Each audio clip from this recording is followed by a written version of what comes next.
durmadan hadi bana gel. Durma, durma beni, saçını başını toplamadan bana gel. Sorma, durma beni, tavrını tarzını saklamadan gel. Zorla, oldurma bizim memleket neresi, ver artık adresi.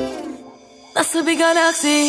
Şimdi ne fark eder pazartesi, cumartesi, yanımda yoksun iyi mi böylesi? Aklım almıyor geldiğin yer neresi? Nasıl bir galaksi? Eline beline dokunamaz oldum, su gibi tenine sarılamaz oldum. Sensiz bir güne uyanamaz oldum, bittim özüme sözüme dönemez oldum. Kulun oldum, kapına